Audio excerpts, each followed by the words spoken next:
Bapak Ibu, saudara saya yang terkasih, sahabat kamu dan anak, selamat pagi, selamat hari Minggu. Semoga semua sehat selalu ya. Mari kita awali hari ini dengan sabda Tuhan Minggu Paskah yang ketiga. Injil Lukas bab 24 ayat 13 sampai 35. Pada hari pertama dalam pekan itu, dua orang murid Yesus pergi ke sebuah desa bernama Emmaus yang terletak kira-kira 11 km dari Yerusalem, dan mereka bercakap-cakap tentang segala sesuatu yang telah terjadi. Ketika mereka sedang bercakap-cakap dan bertukar pikiran, datanglah Yesus sendiri mendekati mereka, lalu berjalan bersama-sama dengan mereka. Tetapi ada sesuatu yang menghalangi mata mereka, sehingga mereka tidak dapat mengenali Dia. Yesus berkata kepada mereka, "Apakah yang kamu percakapkan sementara kamu berjalan?" Lalu berhentilah mereka dengan muka muram. Seorang dari mereka namanya Kleopas menjawabnya, "Apakah engkau satu-satunya orang asing di Yerusalem yang tidak tahu apa yang terjadi di situ pada hari-hari ini?" Katanya kepada mereka, "Apakah itu?"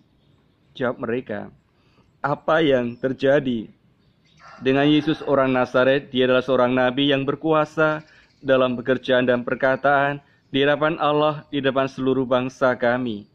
Tetapi imam kepala dan pemimpin kami telah menyerahkan dia untuk dihukum mati, dan mereka telah menyalibkannya.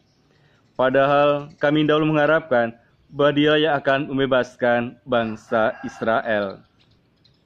Sementara itu telah lewat 3 hari sejak semua ini terjadi, tetapi beberapa perempuan dari kalangan kami telah mengejutkan kami. Pagi-pagi buta mereka telah pergi ke kubur dan tidak menemukan jenazahnya. Lalu mereka datang dengan berita bahwa telah kelihatan kepada mereka malaikat-malaikat yang mengatakan bahwa Yesus hidup. Beberapa teman kami pun telah pergi ke kubur itu dan mendapati sama seperti yang dikatakan perempuan-perempuan itu, tetapi Yesus sendiri tidak mereka lihat." Lalu Yesus berkata pada mereka, kamu orang bodoh, betapa lambannya hatimu untuk percayai segala sesuatu yang telah dikatakan para nabi. Bukankah Mesias harus menderita semuanya itu untuk masuk ke dalam kemuliaannya?" Lalu ia menjelaskan pada mereka apa yang tertulis tentang dia dalam seluruh kitab suci, mulai dari kitab-kitab Musa dan segala kitab nabi-nabi. Mereka mendekati desa yang mereka tuju, lalu ia berbuat seolah-olah tidak meneruskan perjalanannya. Tetapi mereka sangat mendesaknya, "Tinggallah bersama-sama dengan kami, sebab hari telah menjelang malam dan matahari hampir terbenam." Lalu masuklah ia untuk tinggal bersama-sama dengan mereka. Waktu duduk makan dengan mereka, ia mengambil roti, memberkati, lalu memecah-mecahkannya dan memberikannya kepada mereka. Ketika itu terbukalah mata mereka, dan mereka pun mengenali dia. Tetapi Yesus lenyap dari tengah-tengah mereka. Kata mereka satu sama lain, "Bukankah hati kita berkobar-kobar ketika ia berbicara dengan kita di tengah jalan, dan ketika ia menerangkan kitab suci kepada kita?" Lalu bangunlah mereka dan langsung kembali ke Yerusalem. Di situ mereka mendapati ke-11 murid mereka sedang berkumpul bersama teman-teman mereka. Kata mereka kepada kedua murid itu, "Sungguh, Tuhan telah bangkit dan telah menampakkan diri kepada Simon." Lalu kedua murid itu menceritakannya apa yang terjadi di tengah jalan dan bagaimana mereka mengenali Yesus pada waktu ia memecah-mecahkan roti. Demikianlah Injil Tuhan. Saudara-saudara yang terkasih, salah satu pengalaman dalam hidup kita adalah pengalaman kecewa. Kecewa saat apa yang kita harapkan tidak terpenuhi, tidak terjadi.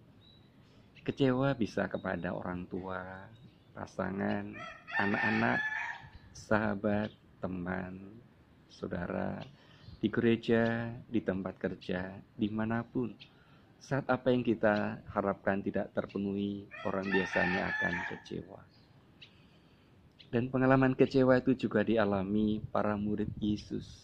Kisah dua orang murid dari Emmaus memperlihatkan kepada kita bagaimana mereka kecewa akan penangkapan, penyaliban, dan kematian Yesus. Padahal dahulu mereka berharap Dialah yang akan membebaskan bangsa Israel.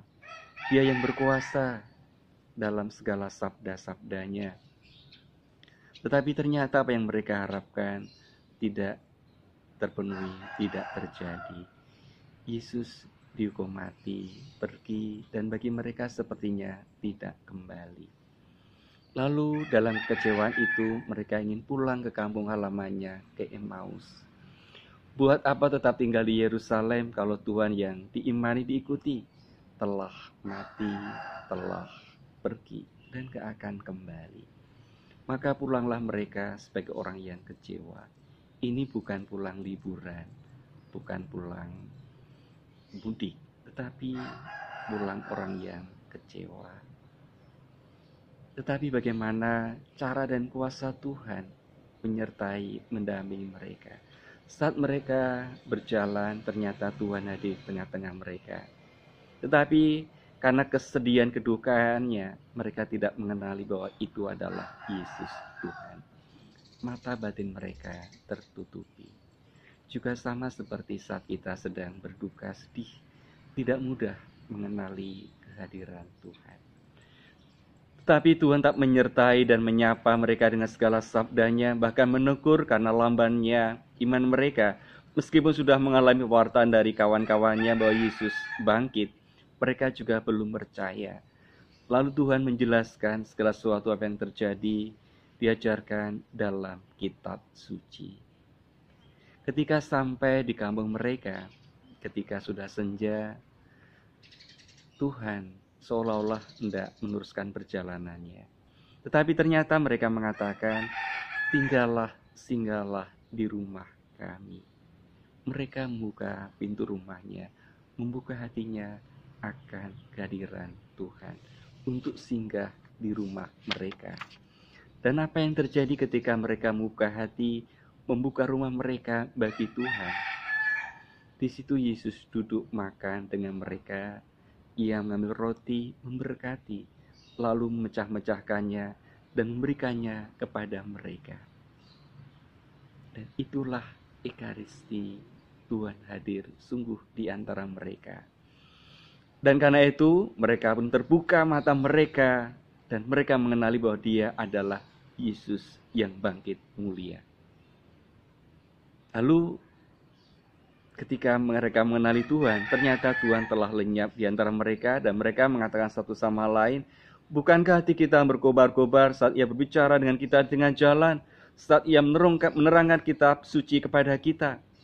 Mereka digelurahkan kembali semangatnya, mereka mengalami sukacita dan lalu bangun kembali langsung balik ke Yerusalem, berkumpul berjumpa dengan para murid yang lain. Di situ mereka juga mendapatkan kesaksian, sungguh Tuhan telah bangkit. Dan mereka pun juga menceritakan, berikan kesaksian bagaimana mereka mengenali Yesus saat mereka di tengah jalan dan bagaimana Tuhan dikenali saat Ia memecah-mecahkan roti di antara mereka. Orang kita bisa kecewa, bisa berduka, bisa sedih. Tapi kalau kita bertekun dalam sabda Tuhan dalam Ekaristi, harapan, kelegaan, kekuatan, kesegaran, sukacita akan selalu kita alami. Maka mari jangan pernah meninggalkan sabda Tuhan dan merayakan Ekaristi. Karena saat itulah sungguh Tuhan hadir mengajar dan memberikan dirinya bagi kehidupan penebusan keselamatan kita. Tuhan yang hadir di antara para murid Emmaus selalu juga hadir di tengah-tengah kita. Maka mari selalu membuka pintu hati, rumah hidup kita akan kehadirannya. Biarlah Tuhan mengajar dan memberikan dirinya dengan segala penyerahan tubuh dan darahnya yang selalu kita rayakan dalam Ekaristi Kudus. Kemuliaan kepada Bapa dan Putra dan Roh Kudus, seperti pada permulaan, sekarang, selalu, dan sepanjang segala masa. Amin. Tuhan, semoga sabda dan Ekaristi selalu menjadi kekuatan kami, meneguhkan, menguatkan, membuka mata batin kami untuk selalu mengalami kehadiran-Mu. Kami berdoa untuk Ibu Anna Marlina Rusli yang ke-4 tahun yang lalu Engkau berkenan memanggilnya. Terimalah ia dalam sukacita surgawi, ampunilah dosa-dosanya, teguhkanlah segenap keluarga tinggalkan, tetap setia berbakti kepadamu. Kami berdoa juga untuk seorang anak muda dan seorang ibu yang merayakan ulang tahunnya. Semoga berkat-Mu senantiasa menyertai memberikan damai, sejahtera, sukacita. Pula seorang anak yang sedang sakit, ulurkanlah dan sampaikanlah sabda-Mu yang meneguhkan, menyembuhkan, untuk mengalami kelegaan, kesegaran kembali. Kita doakan harapan permohonan kita.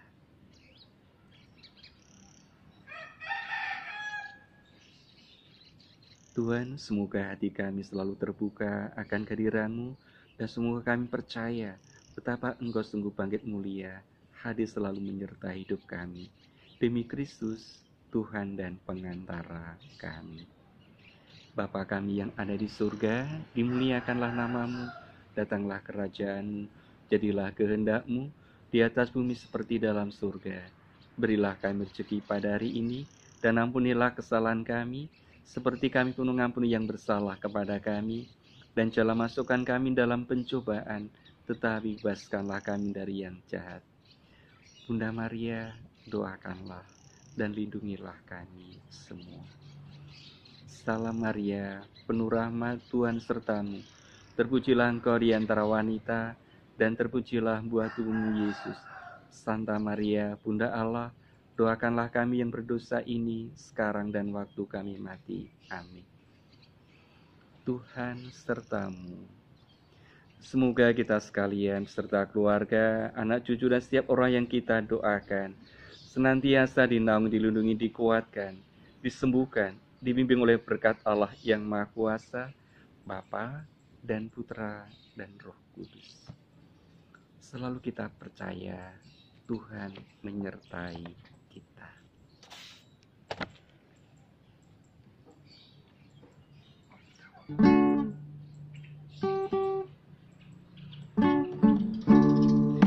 Marilah saudara melangkah maju, Tuhan serta kita. Sepanjang jalan penuh liku, Tuhan serta kita. Maju bersama, bersatulah kita, maju dalam cahaya. Maju bersama, satu harapan kita, hidup Kristus jaya. Haleluya, haleluya, hidup Kristus nan jaya. Gembira di hati, puncak dituju, Tuhan serta kita. Semangat penuh segala waktu, Tuhan serta kita. Maju bersama, bersatulah kita, maju dalam cahaya. Maju bersama, satu harapan kita, hidup Kristus jaya. Haleluya.